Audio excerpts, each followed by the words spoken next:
Whoa! Russell! Forge just took down the last substation. Oh, let me see! Eli! The Forge just took down the last substation!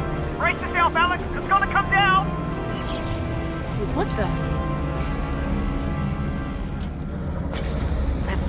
They've activated some sort of emergency backup! They've activated a backup! Tell Alyx there's no way that backup is stable. She can shut it down. Your dad says... I heard him. So head towards those beams, right? Right, that's gonna be the backup station. I hope whoever's in there's worth it. What's that, Alyx? Nothing. I'm on my way. The emergence from the zoo gave us an opportunity to present players with a dramatic vista and to show them how much progress they had made in their journey to the vault. This was challenging because the vault's position in the world was already determined to be above the parking garage, which the player would reach at the end of the map. But placing the vault correctly in support of that location left the vault looking too distant to create the dramatic view we wanted here. We also intended to portray the cutting of the vault's power cables by the Vortigunts at this point, but having this take place at such a distant location was unclear and confused playtesters. The solution was to move everything closer. The vault looked more imposing looming above the player, and the effects of the Vortigunts' cable cutting efforts were much clearer. All we needed then was a conceit to justify the two vault locations, the location here at the start of the map and the eventual location at the end of the map. Around this same phase of development, we were in the process of defining exactly how the player would bring down the vault, and our solution to that problem also helped justify the two vault locations. Tractor beams are a familiar cliché in science fiction and often share a common visual style of an enveloping force field emitted net-like from a single point. Using a tractor beam as a combined failsafe device to catch the vault served us well here. It allowed us to prevent Alyx from being crushed by the vault dropped out of the sky when the Vortigunts cut the final power cable, and it gave us a satisfactory mechanism for moving the vault to the location we need it to be at the end of the map. Throughout the map, the beam itself also serves as a beacon, ensuring that the players are always able to recognize their new goal, the tractor beam control station.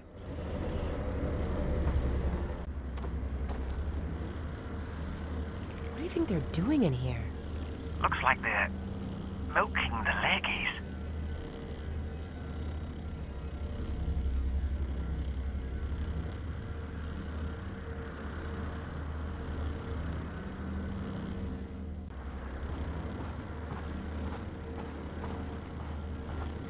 There's somebody up there.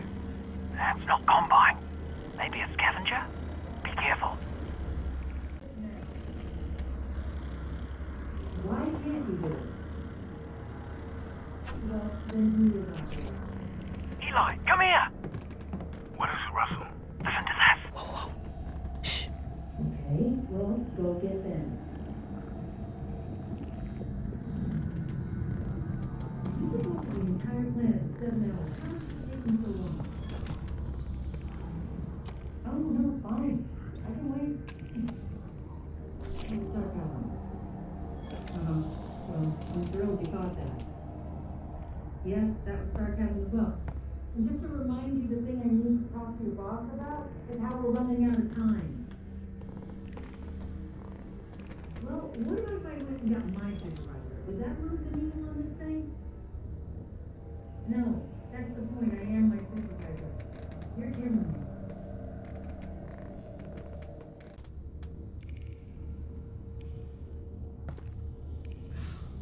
What am I even doing here? The final twist of the game presented quite a few storytelling challenges for the writers. The game is long, much longer than a movie, and the surprise reveal of the G-Man at the end felt almost impossible to sustain over the entire experience. Everyone on the team assumed that through basic deduction, most players are going to figure it out along the way. So the solution, like in most good stories, was to just add more stuff, more details, more questions, and more nooks and crannies to the plot. The writers quickly realized that there was one big distracting name, Gordon Freeman, that would pull the players' attention away from any theories they may be cooking up on their own.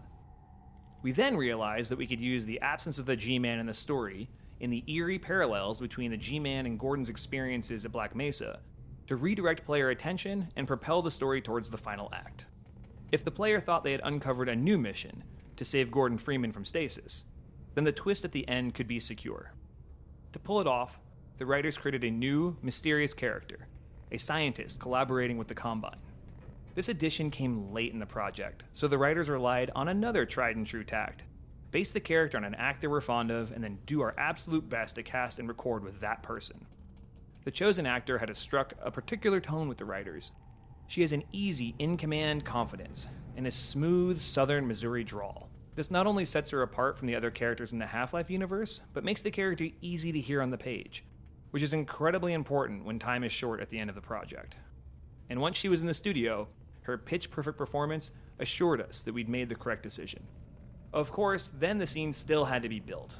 Level designers figured out what existing chunk of level track could be bumped out to fit the scene.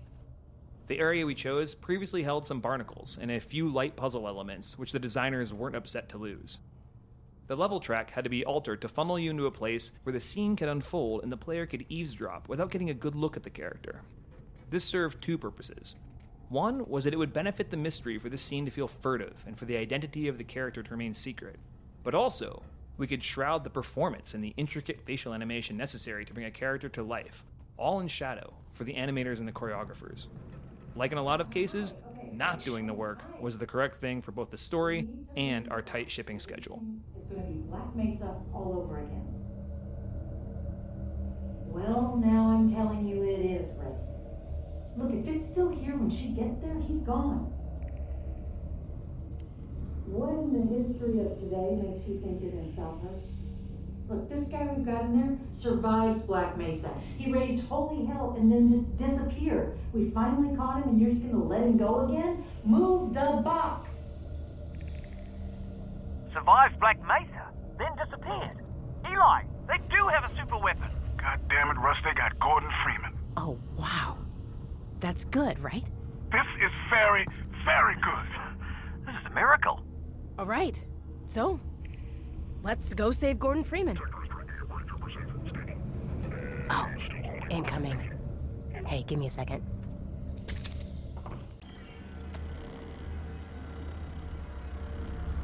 The purpose of this hideout was to give players a nice reward for being observant and exploring the environment. We wanted to highlight the story of scavengers living behind the quarantine wall, what their lives might look like, and why they might choose to live there.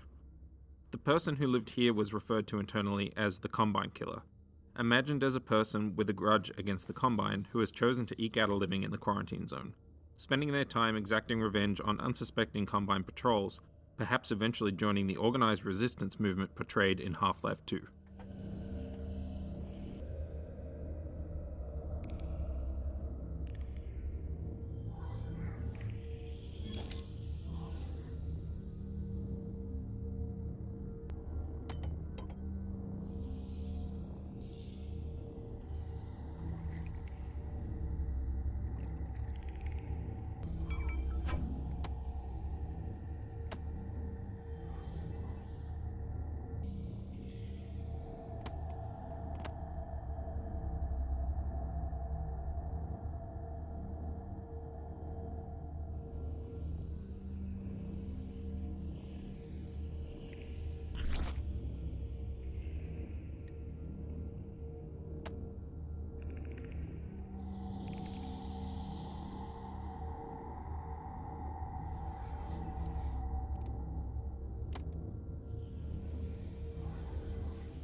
In recent years, video game streaming has become one of the main ways that players engage with the culture of games, and this is even more true for VR titles, where players who do not have VR equipment want to participate.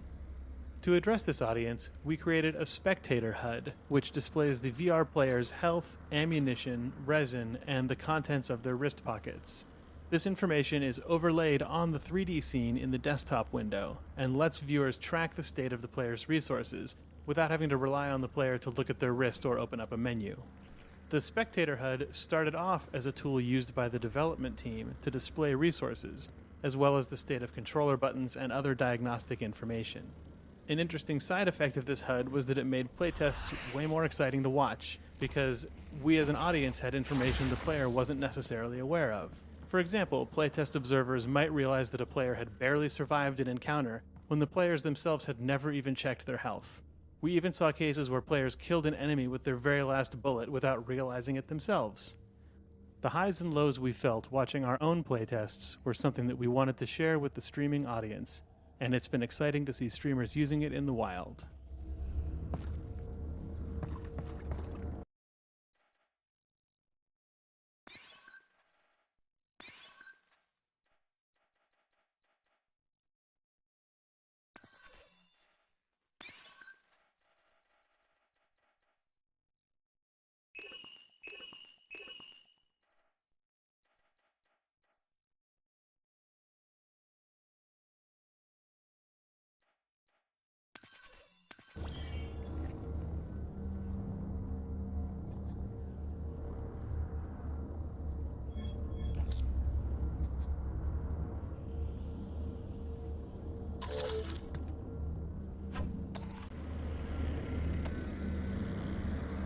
Creating a climactic battle that capped off the antlion combat proved to be a challenging design problem.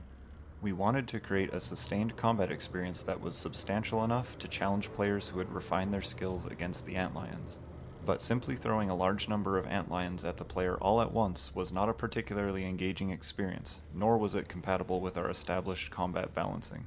Rather than containing the player in a restricted space and spawning waves of enemies, we wanted to keep the player engaged and moving through a gauntlet of constant pressure toward a goal.